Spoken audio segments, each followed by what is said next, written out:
মায়াবী রাত। আরে না না, আসলে আজ ওই চোরগুলোকে ধরতে গিয়ে নাজেহাল হয়ে গিয়েছি। তার উপর এই পিলটা খাওয়ার পর থেকে তো উঠে দাঁড়াতেই পারছি না। আসলে আমি একদম চাই না আমার জুনিয়ররা এই অবস্থায় আমাকে দেখুক। নিজের ডিপার্টমেন্টের লোকজনকে ভয় পাইয়ে রাখতে হয়, যাতে সবাই নিয়ম মেনে কাজ করে। আজ আমাকে এই অবস্থায় দেখলে সবাই আড়ালে আমাকে নিয়ে হাসি ঠাট্টা করবে। ঠোঁট ফুলিয়ে বলল অবন্তিকা, আমার তোমাকে পৌঁছে দিতে কোনো সমস্যা নেই, কিন্তু তুমি কি হাঁটতে পারবে? নীল বুঝতে পারছিল যে অবন্তিকার শরীরের অবস্থা একদম ভালো না। আমাকে কোলে তুলে নিয়ে যেতে পারবে না? নীলের কানের কাছে এসে ফিসফিস করে বলল অবন্তিকা। অবন্তিকার কথা শোনার পর নীল একটু আড়ষ্ট হয়ে গেল। অবন্তিকা একজন সুন্দরী মহিলা, হঠাৎ করে কোনো মহিলা এভাবে বললে পুরুষ মানুষের মন বিচলিত হয় বই কি।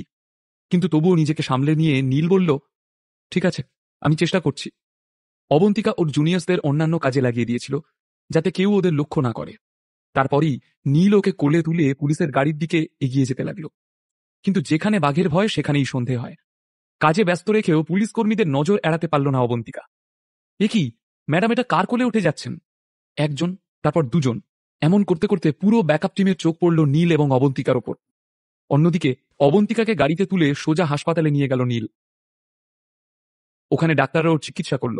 হাসপাতালেও নীল ওর সঙ্গেই ছিল, একবারের জন্য কাজ ছাড়া করছিল না। হাসপাতাল থেকে ডিসচার্জ হয়ে ওরা দুজনেই অবন্তিকার বাড়িতে গেল। ততক্ষণে রাত হয়ে গিয়েছে। সারাদিনের ক্লান্তির পর অবন্তিকার ড্রয়িং রুমের সোফাতে গা এলিয়ে দিল নীল। তারপর কপালের ঘাম রুমাল দিয়ে মুছে নিল সে। সোফাতে বসেই বাড়ির চারদিকে নজর ঘুরিয়ে নীল বলল, বাপরে, মনে হচ্ছে পুলিশ অফিসারদের স্যালারি অনেক। তাই নাকি? তাহলে এখন কি তুমি পুলিশ অফিসার হতে চাও? মুচকি হেসে জিজ্ঞেস করল অবন্তিকা। আমার চাকরিটা খেও না প্লিজ। বেশ মস্করা শুরু করলো সে নীলের সাথে। আরে না না, তুমি এখনো আমাকে চিনতে পারলে না। আমি লাইমলাইটে এসে কাজ করতে পছন্দ করি না, পর্দার পেছন থেকে কাজ করে যাই, একদম র এজেন্টদের মতো। র এজেন্ট বলার সময় নীলের চোখ মুখ উজ্জ্বল হয়ে উঠল। দেখে মনে হচ্ছিল ওর এই প্রফেশন সম্পর্কে খুবই ইন্টারেস্ট রয়েছে। তোমার স্যালারি কত হতে পারে আমি বুঝে গেছি। এই বাড়ির দামই তো অনেক, সেটা দেখেই আন্দাজ করা যায়। মুচকি হেসে বলল নীল। শান্তভাবে অবন্তিকা উত্তর দিল, আরে না না, আসলে এই বাড়িটা আমাকে বাবা কিনে দিয়েছে। আমার মাইনে দিয়ে এই বাড়ি আমি কিনতে পারতাম না। অবন্তিকা এখন আগের থেকে অনেকটা বেটার। আগের মতো আর দুর্বল লাগছে না ওর। সবই ঠিক হয়ে গেল, শুধু গেল না অবন্তিকার মনের খটকাটা। এখনো অনেক প্রশ্ন ঘুরপাক খাচ্ছিল মনে, যার উত্তর মেলাতে পারছিল না সে। তাই নীলের দিকে তাকিয়ে প্রশ্ন করল, আচ্ছা, তোমার ডায়েট সম্পর্কে একটু বলো তো। তোমায় দেখে তো তেমন কিছু মনে হয় না, কিন্তু তাও তুমি আমাকে খুব সহজেই কোলে তুলে নিলে। That's incredible. অবন্তিকা এখনো গোডাউনের ঘটনাটা ভুলতে পারছিল না। নীল ওকে যেভাবে বাঁচিয়েছে তার কোনো তুলনা হয় না। তুমি কোনো ওষুধ টষুধ খাচ্ছ না তো? কৌতূহলী হয়ে জিজ্ঞেস করল অবন্তিকা। ওষুধ? নীল চমকে উঠল। এর আগে নীল দুটো ওষুধ খেয়েছিল, যেগুলো ওকে কুশল দিয়েছিল। ও জানতো সেগুলো প্রস্তরজিতের ওষুধ। এবার তো আমার শক্তি নিয়ে আলোচনা হচ্ছে। আমি ওই ওষুধগুলোর ব্যাপারে যা ভাবছি সেটাই কি ঠিক? ওই ওষুধগুলোই কি আমায় শক্তিশালী বানিয়ে তুলছে? সত্যি সত্যি এমন হয় নাকি? এসব ভাবতে ভাবতে অন্যমনস্ক হয়ে গেল নীল। অবন্তিকার প্রশ্নের কোনো উত্তরই দিতে পারল না সে। আরে ঠিক আছে, তুমি বলতে না চাইলে আমি জোর করব না। এটা সম্পূর্ণ তোমার ব্যক্তিগত ব্যাপার। কিন্তু একটু দেখে, হ্যাঁ, না হলে একদিন দেখবো হয়তো কলকাতা শহরে কোনো সুপার হিরো ঘুরে বেড়াচ্ছে। খিলখিল করে হেসে উঠল অবন্তিকা। নীলও আর না হেসে পারল না। কিছুক্ষণ এভাবেই দুজনের মধ্যে হাসি ঠাট্টা চলতে থাকলো। সারাদিনের ধকলের পর ওরা দুজনেই খুব টায়ার্ড হয়ে পড়েছিল। শোনো না, তোমার নিশ্চয়ই খুব টায়ার্ড লাগছে, তুমি এখানেই কিছুক্ষণ জিরিয়ে নাও। নীলের দিকে তাকিয়ে বলল অবন্তিকা। কথাটা বলতে বলতেই সোফার মধ্যেই শুয়ে পড়ে দু চোখ বন্ধ করল অবন্তিকা। আমার উপরে এত ভরসা! একবারও এটা ভাবলো না যে আমি একটা ছেলে, এই মুহূর্তে ওর সঙ্গে যা খুশি তাই করতে পারি? ও বাবা, এই তো আবার আর্মিতে সিলেক্ট হয়েছিল, এর আবার কিসের ভয়? মনে মনে ভাবতে লাগলো নীল। তারপর মুখ ফেরাতেই দেখলো অবন্তিকা ঘুমিয়ে পড়েছে। অবন্তিকার বলা কথাগুলো ভাবছিল নীল। বারবার করে পিল খাওয়ার কথাটাই ওকে হানা করছিল। এসব ভাবতে ভাবতেই নিজের ফোনটা পকেট থেকে বের করল নীল। তারপরই সোজা ফোন করল কুশলকে। আরে ভাই, কি ব্যাপার? এতদিন পর আমার কথা মনে পড়লো। কল কানেক্ট হতেই বলে উঠল কুশল। কুশল, তুই আমাকে যে ওষুধগুলো দিয়েছিলি সেগুলোর নাম কি? ফিসফিস করে জিজ্ঞেস করল নীল। জোরে কথা বলতে পারছিল না, কারণ এখনো ও অবন্তিকার বাড়িতেই। কে জানে বাবা, পুলিশ মানুষ হয়তো জেগে ঘুমোয়, ভুল করেও এই কথাগুলো ওর কানে গেলে কেলেঙ্কারি হয়ে যাবে। ভাই, ওগুলো তো প্রস্তরজিৎ ওষুধ, একদম খাঁটি, পাহাড়ে পাওয়া যায়। আমি কাশ্মীর থেকে আনিয়েছি। কিন্তু হঠাৎ তুই ওগুলোর ব্যাপারে জিজ্ঞেস করছিস কেন? কিছু হয়েছে নাকি? ওগুলো খেয়ে কোনো সাইড এফেক্ট হয়েছে? কৌতূহলী হয়ে নীলকে প্রশ্ন করল কুশল। না না, কিছু হয়নি, আমি একদম ঠিক আছি। এমনি ভাবলাম যে একবার কনফার্ম করে নি। হাসতে হাসতে নীল কুশলকে আশ্বস্ত করল। ফোনটা রেখে দেওয়ার পর নীলের নজর অবন্তিকার দিকে পড়ল। শান্তিতে ঘুমোচ্ছে এখনো। তখনই নীলের মনে পড়ে গেল আদ্রিতার কথা। আর এও মনে পড়ল যে আদ্রিতা ওকে কিছু একটা মেসেজ পাঠিয়েছিল। তাড়াতাড়ি ফোনটা চেক করল। নীল, তুমি কি আজ রাতে বাড়িতে আসতে পারবে? আদ্রিতার মেসেজটা দেখতে পেল নীল। আচ্ছা, আদ্রিতা কি আমার প্রেমে পড়ল? না হলে এত খোঁজ রাখবে কেন? আমি অনেক থ্যাঙ্কফুল যে আদ্রিতা আমার জন্য ভাবে। এই দিনটার জন্য অপেক্ষা করেছিলাম আমি। বাবা, আপনাকে কথা দিয়েছিলাম যে আপনার মেয়ের মন জয় করে নেব। দেখলেন তো, তাই হচ্ছে। কিন্তু আপনার স্ত্রী মানে আমার শাশুড়ি মা বারবার বাধা হয়ে দাঁড়াচ্ছে। যতই করি তাও ওনার চোখে আমি কখনো পারফেক্ট হতে পারবো না। মনে মনে নিজের শ্বশুরমশাইয়ের কাছে অভিযোগ জানালো নীল। তারপর সে ভাবল, না, এই পরিস্থিতিতে আমার বাড়িতে যাওয়া ঠিক হবে না। তার থেকে আদ্রিতাকে জানিয়ে দিই, সরি, আজকে হচ্ছে না, বসের বাড়িতে বড় ফাংশন আছে, অন্য কোনো দিন যাব। এই কথাটা মেসেজে লিখে দিল নীল। আদ্রিতাকে মিথ্যে বলতে একদম ভালো লাগছিল না ওর, কিন্তু আর কি কোনো উপায় আছে? ভালোর জন্য একটা দুটো মিথ্যে বলাই যায়। মনে মনে নিজেকে সান্ত্বনা দিতে লাগলো নীল। হঠাৎ করে নীলের ওই দুটো ম্যাপের কথা মনে পড়ল, যেগুলো সে রাজুর পকেট থেকে পেয়েছিল। সঙ্গে সঙ্গে ওগুলো বের করল সে। কিভাবে চুরি করতো ওই চোরেরা?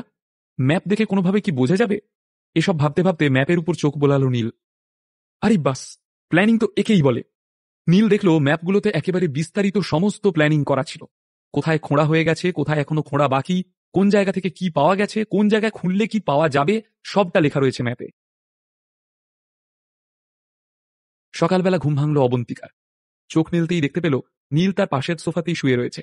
নীলকে দেখে প্রায় লাফিয়ে উঠে পড়ল সে। তুমি এখনো যাওনি? আমাকে ডাকবে তো? নীলকে বলল অবন্তিকা। গুড মর্নিং বলার নতুন স্টাইলটা বেশ ভালো। তুমি কি ভুলে গেলে যে কাল আমি তোমাকে গাড়ি করে নিয়ে এলাম? তুমি নিজে আমার সামনে এখানে ঘুমিয়ে পড়লে, তারপর তোমায় ছেড়ে কিভাবে যাই বলো তো? ওই চোরগুলো যদি কোনোভাবে পালিয়ে এসে তোমার উপর হামলা করতো, তখন তোমাকে কে বাঁচাতো? একেবারে হিরোর মতো কথাগুলো বলল নীল। Very funny. শোনো, এরকম কিছু ঘটলেও আমি নিজেই সামলে নিতে পারতাম। আমি একাই 100, ঠিক আছে? তুমি এখনো বাচ্চা আছো এসব বিষয়। মুচকি হেসে জবাব দিল অবন্তিকা। আচ্ছা, তুমি ভয় পাচ্ছ নাকি? গতরাতে আমি এখানে ছিলাম, সেসব নিয়ে লোকে মজা করবে ভাবছো? কিন্তু কেউ তো এ ব্যাপারে কিছুই জানে না।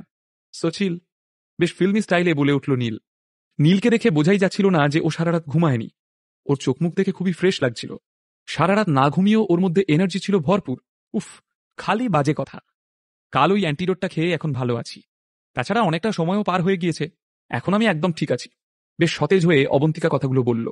গতকালের মতো ওকে আর অসুস্থ দেখাচ্ছে না। যাক, তাহলে আমার কাজ শেষ। তুমি ঠিক আছো, ব্যাস এটাই আসল কথা। শুনে সত্যিই ভালো লাগছে। হাসতে হাসতে বলল নীল। কিন্তু অবন্তিকার মুখে কোনো হাসি ছিল না। ও চোখের পলক না ফেলে নীলের দিকে তাকিয়ে রইল। তুমি বাড়ি যাবে না? বাড়িতে কেউ অপেক্ষা করছে না তোমার জন্য? শান্ত চোখে নীলের দিকে তাকিয়ে জিজ্ঞেস করল অবন্তিকা। তোমার জন্য একটা জিনিস আছে, আশা করি তোমার ভালো লাগবে। এটা বলতে বলতে নীল নিজের পকেট থেকে একটা রেডিশ ব্রাউন কালারের পিল বের করল। গতরাতে নীল কুশলের থেকে কনফার্ম করে নিয়েছিল যে ওগুলো প্রস্তরজিৎ পিল। দুটো পিল খেয়েই নীলের শরীরে এরকম প্রভাব পড়লে অবন্তিকা তো আর্মিতে সিলেক্ট হয়েছিল, আর বর্তমানে একজন পুলিশ অফিসার। ওর শরীরে তো এই পিল আরো ভালো কাজ করবে। গতকাল যেভাবে অবন্তিকা এই গুন্ডাদের সঙ্গে লড়াই করেছে তার কোনো তুলনা হয় না। এই পিলটা ওকে আরো শক্তি দেবে। ভবিষ্যতে এরকম কোনো পরিস্থিতির সম্মুখীন হলে ওকে ফাইট করার সাহস যোগাবে। এসব ভেবে অবন্তিকাকে ওই পিলটা অফার করল নীল। কিসের পিল এটা? কি উপকারিতা এর? পিলটার দিকে তাকিয়ে প্রশ্ন করল অবন্তিকা। আমি জানি না। অবন্তিকার প্রশ্ন শুনে নীল এবার ঘাবড়ে গেল। ও অবন্তিকাকে কিভাবে বলবে যে এটা প্রস্তরজিৎ? আর নীল ওকে প্রস্তরজিতের পিল অফার করছে। বিষয়টা ভুলভাবে নেবে না তো অবন্তিকা? পিলটা খুবই মিষ্টি, তোমার ভালো লাগবে, খেয়ে নাও। শান্ত হয়ে পরিস্থিতি সামলানোর চেষ্টা করল নীল।